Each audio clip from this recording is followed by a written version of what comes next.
this panel is about the emerging market of India. Everyone seems to be talking about it, that I know, and recent tours by David Guetta and Fatboy Slim have shown that there's a huge appetite for electronic music over there.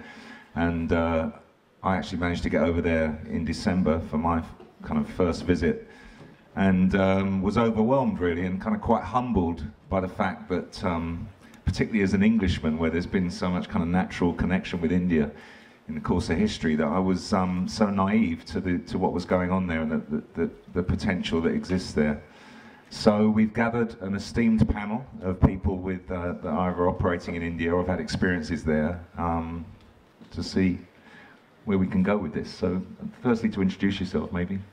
Hi, I'm Theo Gupta. I work for Nokia. I look after the global entertainment partnerships, specializing mainly in the artist relations. Hi, I'm Shailendra Singh, the Joint Managing Director of Percept and the promoter of Sunburn. I'm Nikhil Chinapa. I'm an MTV presenter in India, and I also am Festival Director of Sunburn, and a bit of a musical evangelist in the country. I'm Tony McGuinness. I'm 1/3 of Above and Beyond, and I also run a label called Anduna Beats. I'm Kevin McHugh. I am an artist under the name Ambivalent, and I actually just finished a tour in India about 2 weeks ago. Hi, I'm Akshai Sarin, and I do a lot of different stuff with music. I used to work at Red Bull heading culture marketing for them, and I run a little festival called the Tilt Festival. I'm also an artist, and I write for Rolling Stone, GQ, MTV Noise Factory. So yeah, whatever I can do to contribute to the scene. Add to that, because there are different ways of working with the government, like you said. I mean, they have this thing against electronic music because they believe that a lot of stuff happens in there that shouldn't, like Indian people don't do, like alcohol or whatever else it might be. And there is a way to work with You can say drugs. It's a okay, we got drugs. Okay, we've heard. You're not going to get arrested. Okay, cool. I'm not there right now. This is very important. The scene in India is largely driven by alcohol and not by drugs, which is why you get a lot more enthusiastic audiences. And most DJs, in fact, every DJ who's ever come to India has always loved the scene and has wanted to come back, because the energy and the enthusiasm that they get off audiences in India apparently is something that's dying across the world. It's like playing in Belfast then, Scotland. I absolutely agree. I loved it, and I totally didn't mind being shut down, an hour into my set, because that hour was magic in terms of the connection with people, and that absolutely should be a huge takeaway. That the passion and the emotional connection that people give you in the audiences is unparalleled. I was really touched when I played there. There's an important point that Sunburn this year, which was the 5th year, it was a big year for us. Due to some technical issues, we did not have alcohol till 9 p.m. on day one of the festival. You can imagine it. We had 30,000 people in the arena. No issues. We sold a lot of Red Bull that day. Huh? Yeah, we sold a lot of Red Bull that day. But not a single customer, paid customer, had an issue. He just was so happy just being there. And I think, like you saw on the audiovisual, some of the DJs mentioned that India has a very infectious sort of a heart connect. There's a relationship being built, and that's most people that enjoy it. So there is something which comes from the heart there. Okay. Sorry, back to the government thing that we were talking about. Building the scene. So there is a way to work with the government. The government does support cultural initiatives.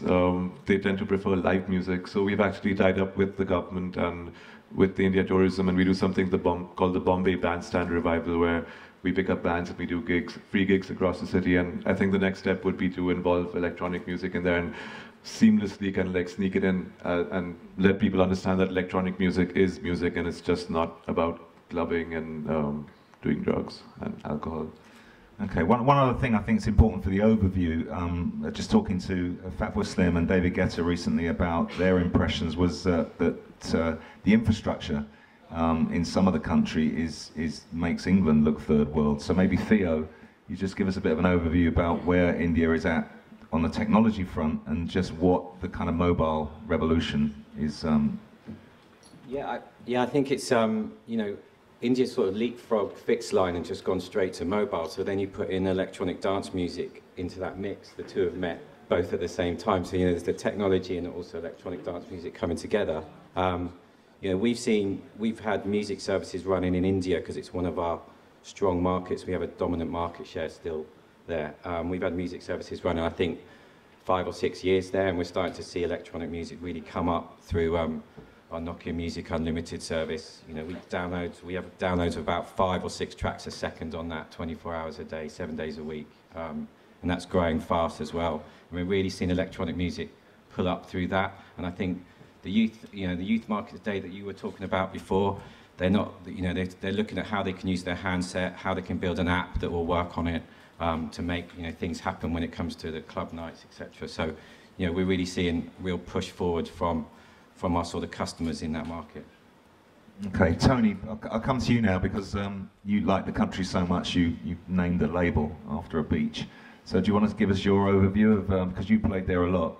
And also, and just from running a label point of view, maybe just where they're at on piracy and stuff like that. Well, we called our label Anjuna Beats because of the birthplace of Goa Trance, really. And so we were anxious to go there for quite a long time. And the first Sunburn Festival in 2007 was the first time we got a chance to go there. It actually coincided with the 100th release on Anjuna Beats. That's how long we waited to go back. But I mean, we've been seeing people at our gigs from India, in gigs in Dubai and in Singapore.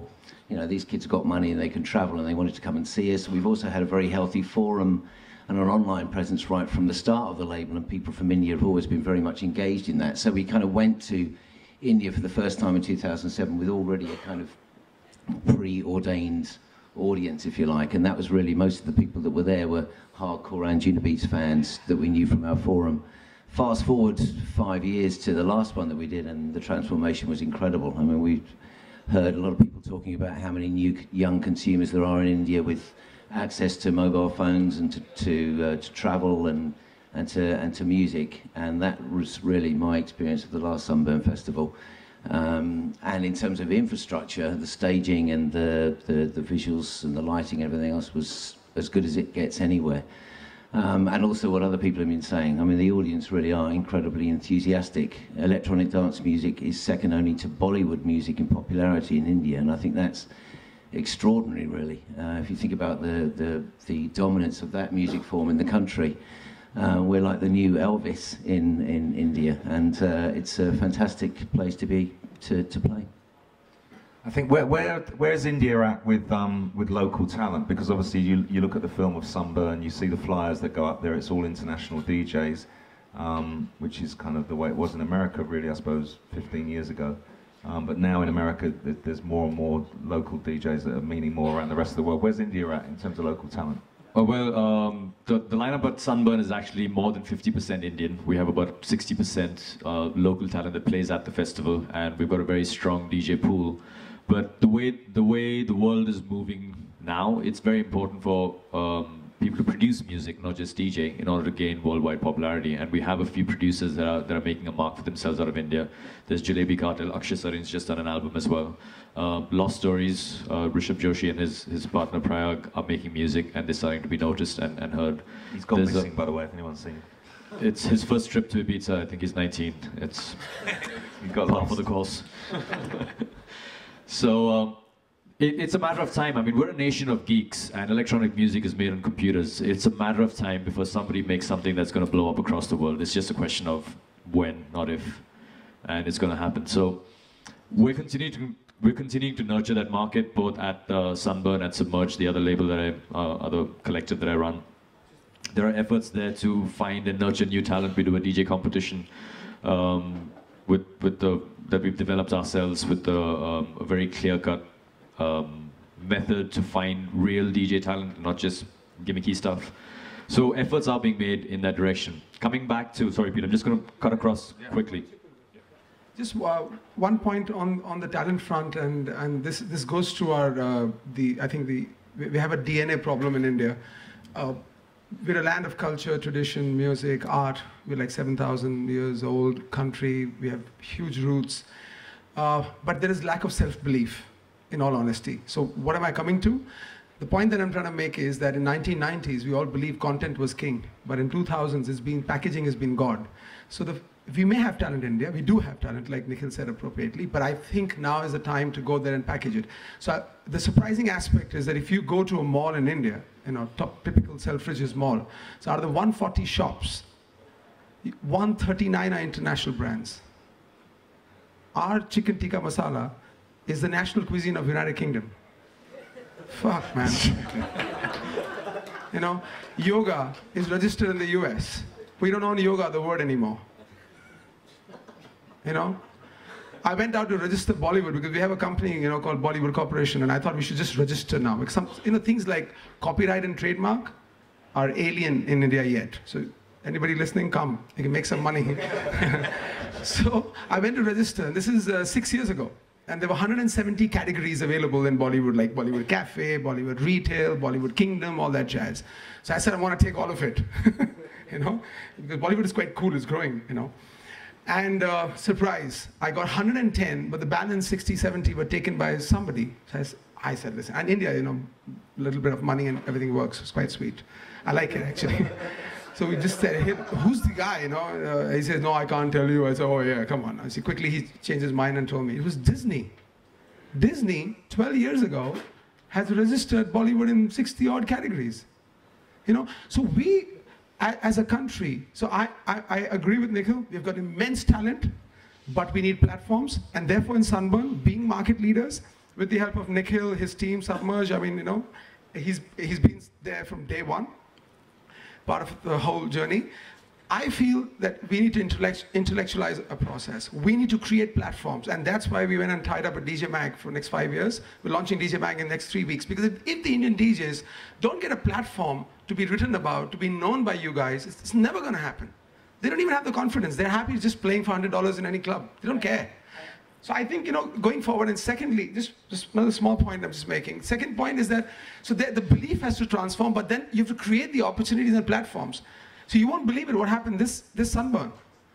Viacom has invested $4 million to make a full-length feature film, releasing on December 22nd. I'll try and show you the poster before we leave. This is a full-length feature film. This is not a festival flick, which is the rushes, and obviously, and I played a little title in the beginning of this AV. All the footage that you saw is in-house shot. There's no stock footage from any other festival in the world. So the feature film that we're releasing on 22nd is a movie. And it's about the lives of people who come to festivals. So it's not just Sunburn who's going to benefit, but globally, DJs will get more respect. Fans will not be known as drug addicts just losing it. No, it's an experience of energy, happiness, entertainment. So this feature film is going to be released in 80 countries. So the premiere is a global premiere on December 22nd. So these are all steps to give respectability, bring in DJ Mag, do the rankings. We're doing a whole ranking festival. It's a process. But being market leaders, I feel the onus is upon me, Nikhil, all of us to make the difference. As they say, if you want to change, be the change. So there's a lot of shit. Sorry, bro. No worries. I just wanted to put in a small thing that I do think actually a lot of the artists who are coming from India do believe in themselves and are pushing themselves. And what I've noticed is that a lot of the artists that I met there, or artists that I knew their music before I came there, are really pushing themselves out of India into the larger scene. And that's a really encouraging thing, because when you have a scene that exports as much as it imports, then you become a cultural hub. And none of the big spots on the international dance music circuit became that way by only putting on shows from artists outside. They became that because people said, there's something in the water over there that's making great records come from there. And artists like Nikhil mentioned, Jalebi Cartel and Basic Love of Things, these guys are doing stuff, they're making records that other DJs are playing, and those other DJs are starting to see, okay, there's something happening in India that's not just a place where I can get booked, it's a place to pay attention, and I think that's also going to grow a lot of what happens in India. Can I add to this? I'm probably, other than you, probably the youngest person on this panel, and I've actually been making music for 14 years now. I released my first album when I was 16, and it's been, I think I'm in a really good position to actually discuss this topic, because I've been through been through music from like a decade and a half back, and I've worked at Sony Music, I've released stuff on Warner, Armada, Black Hole, now Universal, and we've set up a label under the Universal umbrella called Contrabass, which is focusing on releasing electronic music. So Ferry Corsten released recently, Solar Stone released last week, and then Nero is going to be releasing soon. I'm going to be the first Indian, along with Lost Stories, releasing on that label. And at the end of the day, I mean, it's amazing what Sunburn and Nikhil, and there we go, Rishab just woke up. He's the talent. Welcome. So yeah, it's amazing what's happening now, and things are moving really fast. But what Kevin said, it's really important for us to get a platform outside India as well. And my new album that I'm releasing in a couple of weeks has people like DJ Qbert on it. It's got working with Andy Moore stuff. So it'd be good for people to actually like start talking about what we're doing back home and not just importing talent as well, because there are some amazing producers in India, like Rishab, for example. So the basic question is, what does this mean for all of you who are sitting here listening to this panel? You know, promoters,